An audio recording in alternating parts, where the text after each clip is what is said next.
බිස්මැක් podcast series එකට සුපුරුදු පරිදි අදත් අපිත් එක්ක එකතු වෙනවා ප්‍රාදේශීය සංවර්ධන බැංකුවේ සහකාර සාමාන්‍ය අධිකාරී රොහාන් ප්‍රනාන්දු මහත්මයා. අපි අද සාකච්ඡා කරන්න සූදානම් වන්නේ ජංගම බැංකු ගිණුම් සම්බන්ධයෙන්. ජංගම බැංකු ගිණුම් පවත්වාගෙන යාම එහි වැදගත්කම ගැන තමයි අද සාකච්ඡාව. අයිබෝන් රොහාන් අයිබෝන්. රොහාන් මහත්මයා, අපි ඉස්සෙල්ලම සාකච්ඡා කරමු මේ ජංගම බැංකු ගිණුමක් පවත්වාගෙන යාම ව්‍යාපාරයකට අවශ්‍යයිද? ඇත්තටම ඔව්. ජංගම ගිණුම බැංකු ගිණුමක් ව්‍යාපාරයකට ගොඩක් ප්‍රයෝජන ගන්න පුළුවන් දෙයක්. එකක් තමයි මේකේ අපි ජංගම බැංකු ගිණුමේදී පුළුවන් බැංකුව වහලා තියෙන වෙලාවක වුණත් ඔහුට ඒ හරහා ගනුදෙනු කරන්න පුළුවන්. ඒ කියන්නේ අපි ඉස්සර නම් කලේ කොහොමද? ඔබ ව්‍යාපාරයක් කරනවා. ඔබ කරන්නේ ව්‍යාපාරයේ අවශ්‍ය සල්ලි ටික ඔක්කොම අරන් යනවා. ඊළඟ ඔබට යමක් මිලදී ගන්න ඕන. එතනට සල්ලි අරන් යනවා. එතකොට මොකද වෙන්නේ? එකක් ඔබට හරි අමාරුයි. සල්ලි ප්‍රමාණයක් අරන් යන්න ඕන. එතකොට මේක අපි කියමු වාහනයක් ගන්න ලක්ෂ 30 40ක් අරන් යන්න ඕන. එතකොට මේක අධ්‍යක්ෂකවනවා වගේ පහසුවෙන් යන්න බෑ. මේ පහසුව තියෙනවා. එතකොට අපි චෙක් පොතක් විතර අරන් යන්න ඕන. ඊළඟ කාරණේ ආරක්ෂාව. ඔබ ලොකු මුදලක් අරන් යනකොට ඔබ මම හිතන්නේ 3-4 සැරයක් හිතෙන් හිර වෙන වෙලාවල් වෙනවා. කවුරු හරි ටිකක් වුණාම බැලුවත් අවදානම තියෙනවා. හැබැයි චෙක් පොතේ අරන් ගියට එහෙම ගැටලුවක් නැහැ. ඔබ පුළුවන් ආරක්ෂාව. මේ දෙක තමයි ප්‍රධානම දේ. ඊළඟට ඔබට මේකේ දැන් ගණදුණු ඔබගේ වාර්තා කරනවානේ. ජංගම ගිණුමක් කරා ඔබට කොයිලාක් හරි කියනවා ඔබගේ ආදායම තහවුරු කරන්න කියලා. ඔබට තහවුරු කරන දෙයක් තමයි ජංගම ගිණුම් බැලන්ස් එක. එහෙම නැත්නම් ජංගම ගිණුම් ස්ටේට්මන්ට් එක. ඒකේ තියෙන ඔබට ආදායම් ආවේ කොහොමද? වියදම් ගියේ කොහොමද කියලා. ඔබගේ ව්‍යාපාරේ. නැත්නම් ඔබ වෙලාවල් කියන්න පුළුවන් නෑ මට ලොකු ආදායමක් තියෙනවා කියලා කෙනෙකුට. එයාට තහවුරුවක් ගන්න දෙයක් නෑ. හැබැයි මේ ස්ටේට්මන්ට් එක පුළුවන් ඔබට තහවුරු කරන්න. ඊළඟට තමයි ඒක පිළිවෙලක් හැදෙනවා. දැන් අපි දන්නවා සමහර පොඩි බිස්නස් ලොකු අයගේ නෙමෙයි පොඩි අයගේ බිස්නස් ලාච්චුවෙන් මල්ලෙන් පෙට්ටියට එහෙට මොහට මාරු වෙනවා. ඉතින් දැන් අන්තිමට ගණන් හිලව් නෑ. ඊට ව්‍යාපාරයට මොකද වෙන්නේ කියලා දන්නේ නෑ. ඉතින් එතකොට මේ ජංගම ගිණුමක් කරා යනකොට ඔබට පේනවා. ඔබ බඩු ගේනේ වලට සල්ලි ගෙවනවා. එතකොට ඔබට එන ආදායම් මෙහෙම එනවා. එතකොට මේකේ ලාභයක් තියෙනවද නැද්ද කියලා ඉතා පහසුවෙන් බලා ගන්න පුළුවන්. මේක තමයි එකක්. එකක් ඔබ කියන්නේ ඔබේ ගණදෙනු පිළිවෙලකට හැදෙනවා. එතකොට ඔබට හවසක වුණත් කෙනෙකුට චෙක් එකකින් දෙන්න පුළුවන්. දැන් සමහර ලාවට කරනවා අද අතේ සල්ලි නැහැ. මේක බැංකු නීතිය අනුව හරිම නැහැ. නමුත් ඔබ අතේ අද සල්ලි නැහැ. ඔබට අනිද්දාට දාගන්න පුළුවන්. මේ චෙක් එක දීපුවම යාට ඒක චෙක් එක එන්නේ අනිද්දාට. ඉතින් ඔබ චෙක් එක දෙනවා බය නැතු. ගනුදෙනු කරනවා. එතකොට අනිද්දා වෙනකොට සල්ලි ටික බැංකුවට දානවා. එතකොට චෙක් එක එනකොට සල්ලි තියෙනවා. ඔබ අතේ නැති මුදල ඔබ වෙනුවෙන් යොදවලා තියෙනවා. මේකත් එක පහසුවක්. මේ වගේ ගොඩක් දේවල් තියෙනවා ජංගම ගිණුම අත්‍යවශ්‍ය වෙන. දැන් අපි අන්තිම කාරණේ චුට්ටක් පැහැදිලි කරගමු. මේ අතේ සමහර වෙලාවට ව්‍යාපාරය ඇතුලේ අපේ සල්ලි නැහැ. බැංකුවෙත් සල්ලි නැහැ. ඒ වගේ වෙලාවට මේ චෙක් පොතක් ජංගම ගිණුමක් තියාගෙන ව්‍යාපාරේ Tamanට වාසිදායක විදිහට සමහර වෙලාවට ගෙවීම් කටයුතු කරන්න සිද්ධ වෙනවා. අද මුදල් නැහැ. මේක කොහොමද කළමනාකරණය කරගන්න පුළුවන්? මේකෙන් වාසි ලබා ගන්න පුළුවන් කොයි විදිහට? දැන් ඔබ හදිස්සියේ එනවා. ඔබ ඉන්නේ පිටිසර පළාතක. ඔබ එනවා කොළඹ. කොළඹ ඉන්නේ ඔබ ව්‍යාපාරයට අවශ්‍ය දේවල් ගන්න. ඒ ආවට පස්සේ බලනකොට එක්කෝ මෙහි මිල ගණන් වැඩි වෙලා. එහෙම නැත්නම් ඔබ කලින් බලාපොරොත්තු වෙන දෙයක් තියෙනවා අරන් ගියොත් ලාභයි කියලා ඔබ හොඳටම දන්නවා. හැබැයි දැන් ඔබට සල්ලි නැහැ. එතකොට ඔබට පුළුවන් මේකට වෙලෙන්දට කතා කරන්න පුළුවන් නම් ඔබගේ චෙක් පත පිළිගන්න පුළුවන් මට්ටමක තියෙනවා. ඒකට චෙක් එකක් දීලා භාණ්ඩේ අරන් යන්න.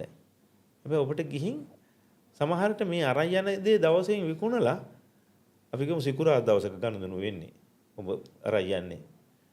ඔබට චෙක් එක එහාට එනකොට සවුන්ද වෙනවා.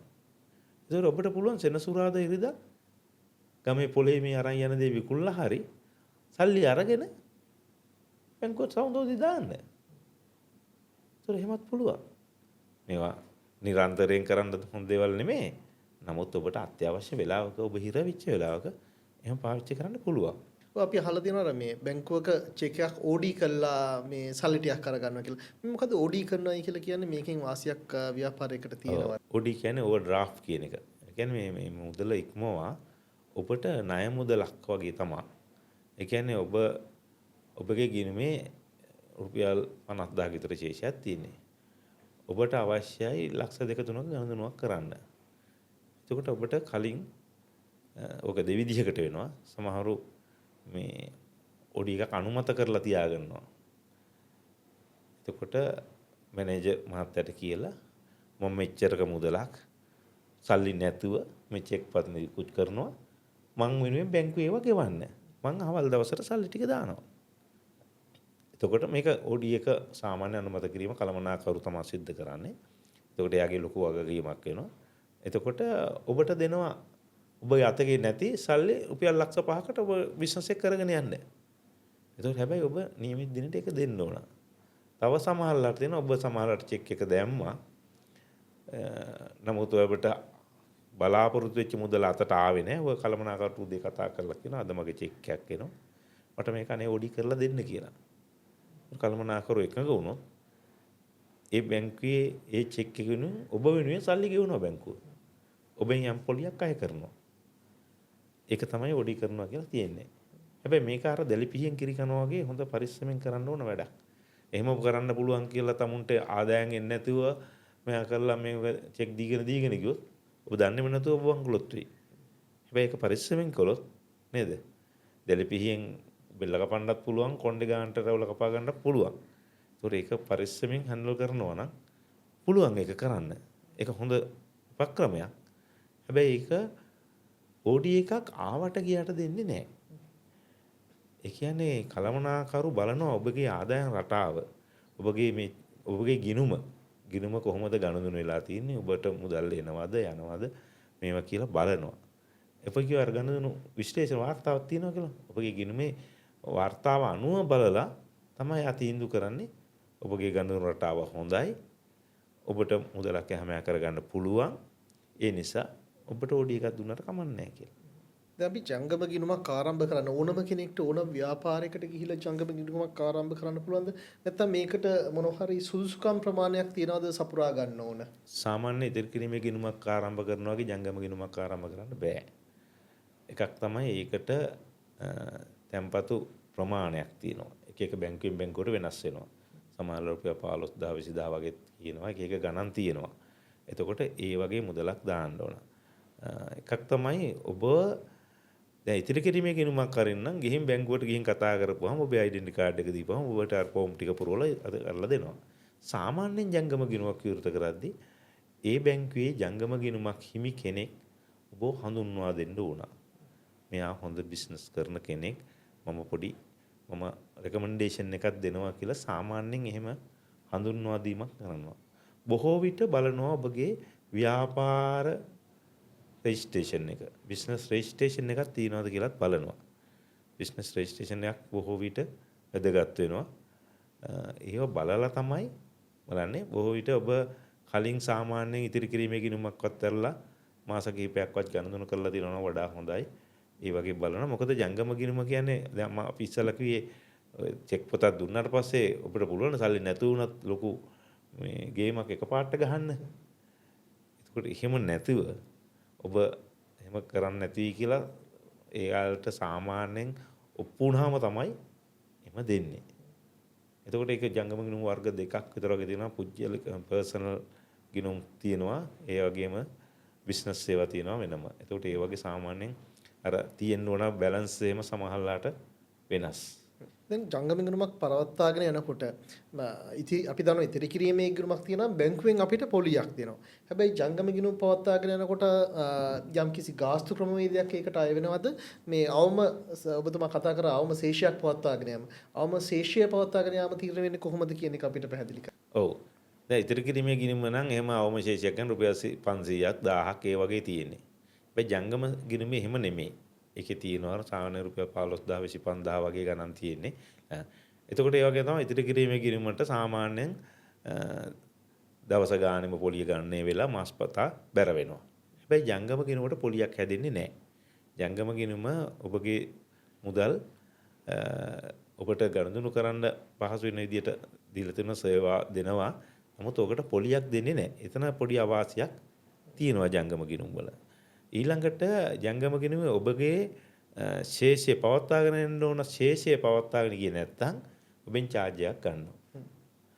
ඒ වගේම තමයි ඔබ තිබුණත් ඔබ මේ අවුරුද්දක් විතර ඔයක ගනුදෙනු කරන්න නැතුව තිබුණොත් එහෙම ඒක මේකත් අක්‍රීය ගණයට යනවා.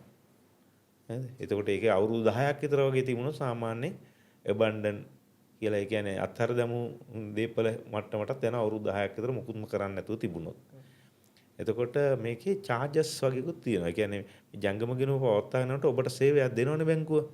චෙක් පත් නිකුත් කරන්න යම ඒ නිසා මාසිකව සාමාන්‍ය යම් එක බැංකුවල වෙනස් වෙනවා. ඒ වගේ මාසිකව යම් ගාණක් අය කරනවා. ඒ වගේම තමයි ඔබ චෙක් එකක් දීලා රිටර්න් වුණොත්.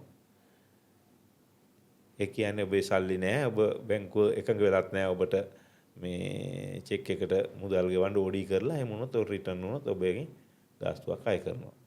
මම හිතන්නේ චෙක් කීපයක් එහෙම රිටර්න් වුණොත් ජංගම ගිණුම අවලංගු කරලා දාන මට්ටමට එනවා. මොකද මේක බොහොම වගකීමෙන් කරන්න ඕන වැඩක්. වංචා කිරීමේ හැකියාව තියෙනවා. ඔබ සමහරට චෙක් පොතේ අසං කරලා තියලා වෙන කෙනෙක් ලියාගෙන උනත් පුළුවන් නේ. ඒ කියන්නේ ඔබ එහෙම මේ මොකද බැංකුවට චෙක් එකක් හම්බ වෙච්චාම ඒක හරියටම වාස්තවිකව තියෙනවා නම් බැංකුවේ account එකේ සල්ලි තියෙනවා නම් බැංකුව ගෙවනවා. ඇයි මේක දුන්නේ කීකේ එහෙම අහන්නේ නැහැ. ඒකට ඒකේ තියෙන්න ඕන දිනේ මුදල කාටද ඒ වගේ එහෙම තියෙනවා. ඉතින් ඒකේ එහෙම හොර වෙන්නේ නැති වෙන තියෙනවා රේඛනය කරන්න වගේ එහෙම පහසුකම්ුත් තියෙනවා. නමුත් යම් ගාස්තු ප්‍රමාණයක් ඔබ ගෙවන්න වෙනවා.